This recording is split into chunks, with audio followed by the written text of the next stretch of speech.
Pendant les 30 Glorieuses, le rail subit la concurrence grandissante de la voiture. Le trafic entre Nantes et Châteaubriand ne décolle pas réellement. Pourtant, le matériel roulant a fait des progrès. Le diesel est apparu. Plusieurs modèles d'autorail circulent sur la ligne, la 600 chevaux ou la Picasso notamment. Chauffeurs, collégiens et ouvriers développent leur petite routine ferroviaire rythmée par les horaires de la Micheline. D'abord, je vais en voyageur à Redon. Je fais un train sur Nantes et après, je vais à Châteaubriand. Je couche à Châteaubriand et le lendemain, je fais le premier train qui vient sur Nantes. Alors la Picasso, c'était la machine rouge et jaune là, qui avait la cabine de conduite sur le toit. Donc c'était une machine simple, hein. Ça se conduisait comme une voiture, il y avait une boîte de vitesse et en fait ça se conduisait comme un camion. Vous aviez l'inverseur, c'est-à-dire l'inverseur c'était soit dans un sens on le mettait comme ça pour aller de l'avant ou on le mettait de l'autre côté pour aller de l'arrière. Et les vitesses, c'était la première, on débrayait, on faisait double débrayage là-dessus. Hein. Première, hop, deuxième, troisième, quatrième, c'est tout. Pour monter dans la cabine, on avait un escalier, il y avait 4-5 marches là, on dominait tout là. Et puis en bas, il y avait une soute à bagages où qui mettait les vélos, les bagages, il y avait le chef de train qui était là, et la porte qui communiquait avec les voyageurs. Oh, c'est cool ça. Alors la Micheline, c'était un engin donc bruyant, polluant, allant à faible vitesse. Ça, je me rappelle surtout de ça. Elle était jaune et rouge.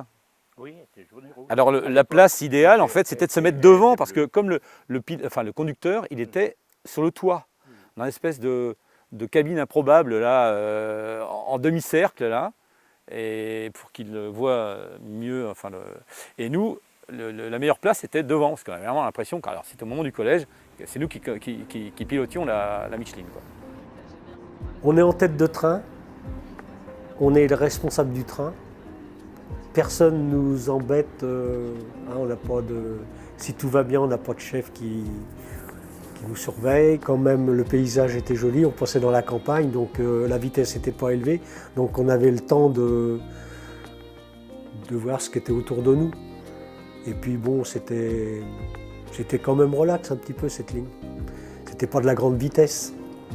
On était tranquille, disons, sur cette ligne-là.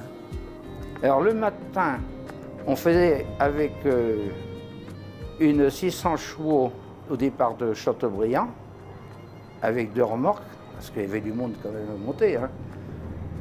À l'époque, il y avait encore les mines d'Abaret qui existaient. Et Nord-sur-Air, beaucoup de gens prenaient pour remonter sur Nantes. Hein. Et dans l'autre sens, le matin, de Nantes à Châteaubriand, c'était une Picasso, comme je viens de vous dire, là, une 300 chevaux, souvent avec une remorque. Ce qu'on prenait le plus, c'était des écoliers qui allaient à Châteaubriand, au collège de Châteaubriand. Hein. Moi, j'ai toujours le souvenir d'arriver de chez mes parents, j'avais l'impression qu'il faisait toujours noir, quoi. Et on traversait tout le bourg, on se levait tôt le matin, je pense. Hein. Mais les ouvriers prenaient leur... Ouais, les ouvriers partaient en même temps que nous. Bien sûr. En fait, c'était ouvriers et collégiens, étudiants. Il y a effectivement une époque où la commune comptait plus de 3000 habitants. Oui. Et donc tous les travailleurs qui étaient logés dans les cités, qui arrivaient pour la mine ont bien dû trouver du boulot ailleurs. Donc tout le monde n'est pas parti, il n'y a pas eu un exode massif d'un coup, mais un exode de l'emploi, oui. C'est plutôt justement la fermeture de la mine que les ouvriers ont eu en plus recours à ce moyen de transport pour aller soit sur Châteaubriand ou Nantes pour les travaux qui étaient principalement les entreprises de construction, et c'était le bâtiment principalement, quoi. Mais c'est vrai qu'on s'ignorait superbement, quoi. On a 2 milieux complètement différents. Nous, on était avec les gens de notre âge et eux, ils étaient entre eux. Et non, il n'y avait pas de dialogue. Le passage de la Micheline contraint quelque peu les riverains, en particulier les agriculteurs, dont les champs sont situés de part et d'autre des voies. Alors c'était toujours, il fallait passer devant les vaches pour voir si un train venait, et ça a été ça un peu qui notifiait toujours, c'était toujours par rapport au train, tu vas ramener les vaches quand le train sera passé, ou fais bien attention pour traverser la voie ferrée. Les parents emmenaient les troupeaux boire à un étang, et comme il y avait 2 troupeaux, il fallait que chacun passe à son tour abreuver les animaux, quoi. Alors bon, là c'est pareil, il fallait qu'ils jonglent les 2 troupeaux par rapport aux horaires, quoi.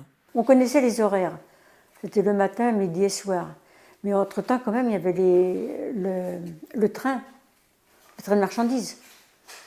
Alors il fallait faire très attention, d'abord bien entourer les champs, forcément, mais il ne sifflait pas toujours aussi, parce que le jour où on s'est fait tuer des bêtes, nous là, le train n'avait pas sifflé, parce qu'on était dans la cour ce matin-là, on parlait avec les voisins, puis il y avait un peu de brouillard aussi.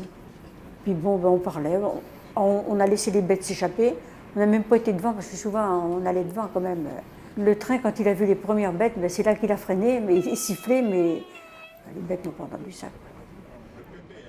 Ce qui nous a le plus marqué, c'est de voir le village de la Micheline, en fait.